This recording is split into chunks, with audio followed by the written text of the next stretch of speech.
pour la Russie, l'Ukraine n'existe pas vraiment, n'a pas réellement d'existence. L'histoire montre que l'Ukraine n'a pas d'existence réelle, que le fait national ukrainien n'existe pas, que l'Ukraine est une arrière-cour russe d'une certaine manière. Eh bien, alors qu'il y a que le frémissement de la guerre totale sur le front ukraino-russe se fait sentir, Vladimir Poutine apparaît à la télévision et se mue en professeur d'histoire pour asséner ce qu'il appelle une vérité, carte de Louis XIV en main. On va découvrir cette séquence, on va la commenter. Voici les indispensables avec Lucille de Villers. Regardez, Vladimir Poutine est assis à son bureau. Cet homme qui l'a rejoint et qui se tient devant lui, c'est Valéry Dzorkine, le président de la Cour constitutionnelle russe, l'équivalent de notre Conseil constitutionnel. Dzorkine n'est pas venu les mains vides, il a apporté avec lui une carte géographique française. Écoutez leur échange. В Конституционном суде нашлась копия карты 17 века, составленная при Людовике XIV, середины, даже начала второй середины 17 века, составленная своими французами, самими французами. Что он должен, почему я привез ее? Владимир Владимирович, там нет Украины. Ну, конечно. Да.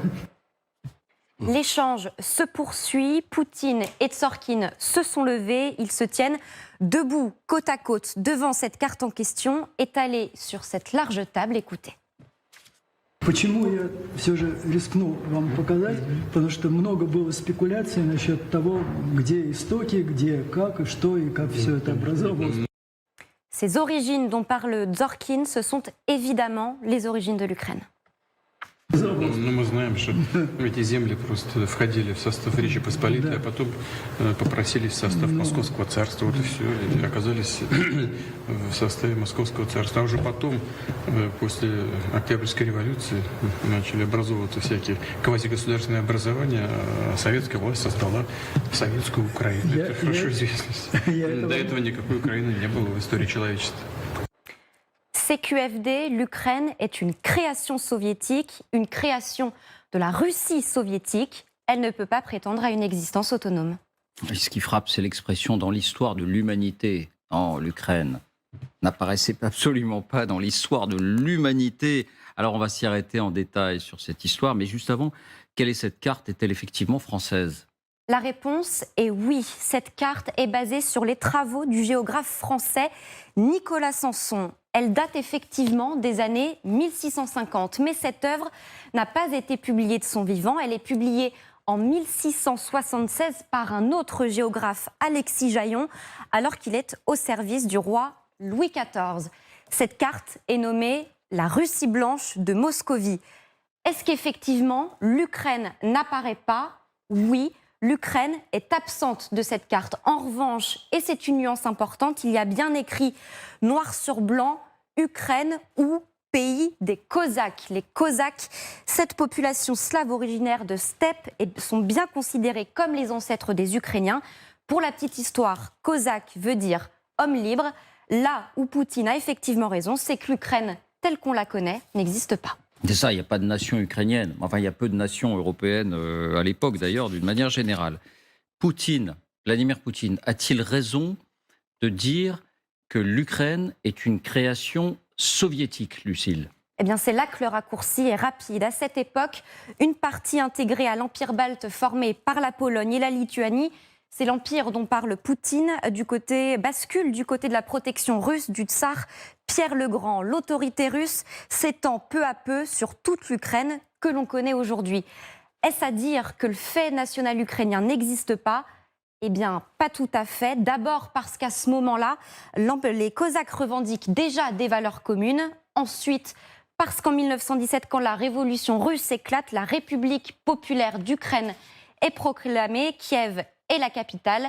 Pendant quelques années, l'Ukraine va rêver à son identité propre, même si elle est intégrée ensuite à l'Union soviétique en 1921.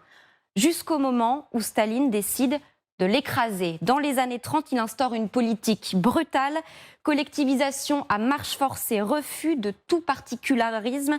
C'est ce qui mène à la fameuse extermination par la faim qui fera 3 à 5 millions de morts. L'Ukraine devra attendre l'effondrement de l'Union soviétique pour affirmer son indépendance en 1991, avec ensuite les révolutions de 2004 et de 2014 qui feront encore plus ressurgir le sentiment ukrainien. Merci Lucille. C'est toujours bon de voir l'histoire. Stricto sensu, Vladimir Poutine peut avoir raison quand il dit que l'Ukraine n'existait pas en tant que nation et n'a pas existé en tant que nation jusqu'à 1917. Il a tort quand il dit que c'est la Russie, que c'est Moscou qui a créé l'Ukraine. On le voit, l'Ukraine existait quelques années avant. Mais est-ce que c'est le sujet ? Rime. Absolument pas. Évidemment que c'est pas pertinent. Et d'ailleurs, c'est assez pathétique de sa part de commander cette carte. Clairement, ça se sent du ton de cette conversation que c'est une conversation complètement commandée, arrangée. Et c'est pathétique parce qu'il essaye clairement, encore une fois, de justifier une guerre qu'il n'appelle pas une guerre, mais en fait, c'est une guerre. Et en fait, il a raison de faire ça parce que l'Ukraine n'existe pas et qu'elle est russe. La seule chose qui est pertinente, c'est le droit international. On est au XXIe siècle aujourd'hui. En 91, en décembre, l'Ukraine, dans ses frontières qu'on connaît aujourd'hui, qui incluent d'ailleurs la Crimée, est reconnue internationalement comme un pays indépendant. Et d'ailleurs, la Russie la reconnaît. Ils établissent des relations diplomatiques entre la Russie et l'Ukraine. Si je ne me trompe, en février 92, les deux pays établissent donc des relations diplomatiques. En 2000, quand le président Poutine devient président de la Russie, pourquoi est-ce qu'il n'a pas changé ça ? Pourquoi est-ce qu'il n'a pas rompu les relations diplomatiques avec l'Ukraine s'il ne reconnaît pas l'Ukraine ? Pourquoi est-ce que Poutine se plonge dans l'histoire au moment même, en plus, où la situation à ses frontières, au front, est si sensible? C'est un invariant de tous les despotismes. La réécriture de l'histoire immédiate ou l'histoire ancienne, fait partie du kit de tout tyran. Il ne la réécrit pas complètement, d'ailleurs. Il n'a pas complètement tort. D'abord, j'observe que... So what, comme diraient les Anglais. On en est quand même au stade où il faut aller fouiller de vieux grimoires pour exhumer une carte qui a 4 siècles d'âge, pour tenter de justifier, et on le fait mal. C'est-à-dire que même le tripatouillage du passé est bâclé, puisqu'on omet de caviarder la mention, donc Ukraine ou pays des Cosaques, on omet de faire disparaître 2 phénomènes quand même problématiques dans cette fameuse carte. C'est que la Crimée est indépendante, et que Saint-Pétersbourg est suédoise à l'époque. Bon. Et ça, on ne prend même pas le soin de le zapper. J'observe que la figure, pour moi, romanesque de l'historien de Sa Majesté, qui n'est pas historien, on l'a dit avec Lucille, qui est patron de la Cour constitutionnelle, a quelque chose, elle aussi, de pathétique. Il est servile, il est craintif, il vient apporter, abreuver le tsar de ses instances. Mais si vous voulez... ça renvoie pour moi à ce qui est la névrose de tous les empires déchus. On pourrait reprendre l'histoire de la Perse, par exemple, de ce que fera ensuite de son pays le Shah d'Iran, et d'ailleurs les Mollahs qui prendront sa suite. Il y a toujours cette nostalgie impériale qui est ravageuse. On l'a vu avec la Turquie, de Kemal Atatürk à Erdogan, il y a cette blessure inguérissable de la splendeur d'un empire naufragé. Et au fond, la France a mis du temps à se libérer de cette névrose-là. Et on pourrait parler des Britanniques aussi. Je terminerai par juste... une citation déformée de Bertolt Brecht, le fameux dramaturge allemand, qui disait « Puisque le parti et le peuple sont en désaccord, il nous reste à dissoudre le peuple. » Eh bien, en l'occurrence, puisque le parti et l'histoire divergent, il nous reste à dissoudre l'histoire. Jean-Claude, vous voyez réagir. Moi, j'ai noté que c'est le président de la Cour constitutionnelle qui vient lui apporter cette carte. Donc j'imagine que dans l'arrière-fond, c'est de dire juridiquement, nous avons des éléments qui nous permettraient de revendiquer. Sauf que, je dis bien sauf que, mettons de côté la sincérité de la carte, sa valeur juridique, sa valeur surtout scientifique.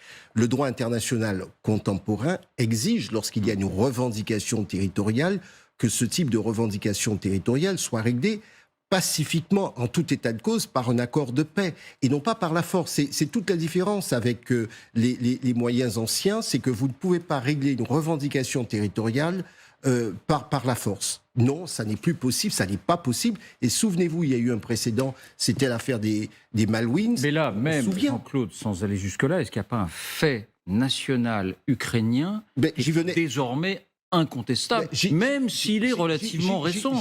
Mais là, on voit qu'il y a des éléments culturels quand même d'unité. J'y venais. C'est pour dire que la démarche, évidemment qu'il y a un fait national ukrainien qui n'est plus contestable. Mais si l'image, parce qu'on commente cette image, l'image du président de la Cour constitutionnelle venant, effectivement, non seulement il est servile, mais à la limite, ça relève de l'émotion, mais on a envie de se dire, en termes de démarche, il aurait pu dire, voici la carte, et derrière, voici nos arguments juridiques. S'il est président de la Cour constitutionnelle, c'est pas le kidam de la rue. Donc même là, l'argument est faible et il n'est pas construit. Donc c'est vrai que c'est un peu, ça prête à sourire. On ne va pas invoquer l'histoire, mais la Première Guerre mondiale, c'est quand même l'histoire de la naissance des nations, et certaines étaient dans l'esprit de ceux qui voulaient la proclamer, très récente également. Même l'Italie est une nation très récente, je crois. Pierre, je vous vois beaucoup sourire. Dès que vous avez découvert cette séquence, plus que consterné, vous avez été amusé. Oui, je trouve ça très intéressant que vous ayez sorti ce petit... comment dirais-je, cette petite parenthèse par rapport à toutes nos analyses géopolitiques, militaires, diplomatiques, etc., ou médiatiques, c'est extrêmement révélateur de l'esprit de Poutine. Parce que qu'il l'ait fait dans son bureau, qu'il s'en soit régalé, c'est une chose, mais qu'il se soit fait filmer et qu'il le montre, c'est un révélateur tragique. Et entre parenthèses, ça envoie malheureusement un message très mauvais par rapport à ceux qui disent il faut un règlement diplomatique, il faut s'entendre, il faudra une grande conférence. Non, quand on voit ça, pardonnez-moi, la comparaison n'est pas parfaite, mais pour moi, c'est Hitler avec les Sudètes. Si vous voulez, sur la carte des Sudètes de la Tchécoslovaquie qui est une construction complètement artificielle post-Première Guerre mondiale. Vous avez tout un remodelage après la Première Guerre mondiale sur les effondrements des empires, notamment l'Empire austro-hongrois qui est dépecé. Vous avez des parties de territoire hongrois qui passent à la Roumanie. Entre parenthèses, ça constitue la Transylvanie roumaine qui est peuplée de Magyars, c'est-à-dire de Hongrois. Ça fait l'objet aujourd'hui de tensions avec M. Orban, etc. Donc imaginez en Europe où pendant des siècles, on s'est fait la guerre. Et vous avez raison de citer indépendance tardive de l'Italie, 1859, Napoléon III qui va au secours du Piémont-Sardaigne et qui attaque les Austro-Hongrois l'Autriche, pour libérer l'Italie. L'unité italienne sera achevée en 1870-1871. L'unité allemande, elle date de 1871 dans la Galerie des Glaces de Versailles, après malheureusement la défaite de la France. Donc vous avez des remodelages permanents. Deux autres exemples qui montrent que tout ça est absurde, mais révèlent un espace mental tragique. Où est né... Pourquoi les historiens parlent de la Russie kievienne? La Russie kievienne, c'est le 9e siècle.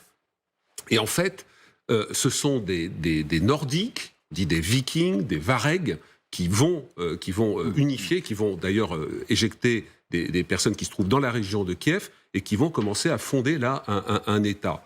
Et on pourrait considérer, d'ailleurs, les Ukrainiens seraient à bon droit de dire mais la Russie, c'est nous. C'est une émanation de Kiev. Ouais. Les historiens parlent de la Russie, les historiens de la Russie kievienne. Donc nous sommes la matrice de tout ce qui s'est passé. Donc c'est absurde. Et puis, comment dirais-je, second exemple, la Russie, par exemple, vous avez aujourd'hui même une portion de territoire russe qui appartient à la Fédération de Russie, qui s'appelle Kaliningrad, qui est Königsberg, qui est prussienne.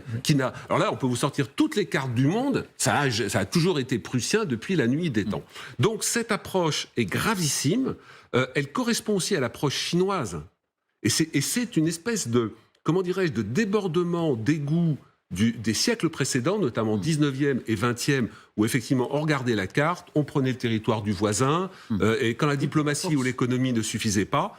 Et donc, Poutine, en exhibant ça, et tout dernier mot, un exemple qui rappellera des choses à Vincent, Saddam Hussein avait tenté de justifier la guerre du Koweït en sortant des cartes anciennes où, à l'époque du Grand Empire qui était basé à Bagdad, le Koweït, enfin la zone aujourd'hui indépendante du Koweït, était rattachée à cet ensemble-là. Donc, on peut vous sortir des trucs dans tous les sens, mais ce qui est intéressant, et merci d'avoir sorti ça, c'est ce que ça révèle de l'espace mental de Poutine. Parce que moi, m'est revenu en mémoire ce qu'on disait de Vladimir Poutine pendant le confinement, pendant le Covid, où il était enfermé. On sait qu'il ne regarde pas Internet, qu'il ne se sert pas de son téléphone portable. Il lisait des livres d'histoire. Et c'est cette dimension mystique qu'a cette guerre, en tout cas dans son esprit, qui ressurgit peut-être à travers cette séquence. On va avancer, mais un dernier mot. Un dernier mot pour rappeler quand même, et c'est François Hesbourg qui le fait sur son fil Twitter aujourd'hui, ce qu'écrivait Voltaire en 1731. On l'a sorti, la citation. Voilà. On voulait avancer, mais on l'a sorti parce que c'est intéressant sur l'identité culturelle cosaque. Et lui, il appelle ça l'Ukraine. À l'époque, Voltaire. Et là, on est en 1731. C'est ça. Et n'oublions pas que Voltaire entretient avec Catherine II, la grande impératrice, une très longue et très déférente correspondance. Quelle est la suite de ce texte? Je cite, il en a pour 10 secondes. Il évoque l'Ukraine, Voltaire. Elle se mit d'abord sous la protection de la Pologne, qui la traita toujours en sujette. Elle se donna depuis moscovite, qui la gouverna en esclave tant qu'il le put, avant de la dépouiller du droit d'élire son prince. Donc même si on va invoquer les archives jaunies par le temps, ça ne tient pas à la route. Et dernier point, vraiment, tout ça dénote quand même d'une sorte de quête perpétuelle et fébrile de légitimité pour cette agression. Quand vous invoquez simultanément 3 justifications, dénazifier, désataniser et conquérir une Ukraine qui d'ailleurs n'existe pas, c'est que vous pouvez vous prévaloir d'aucune. Il y a quelque chose de fébrile là-dedans.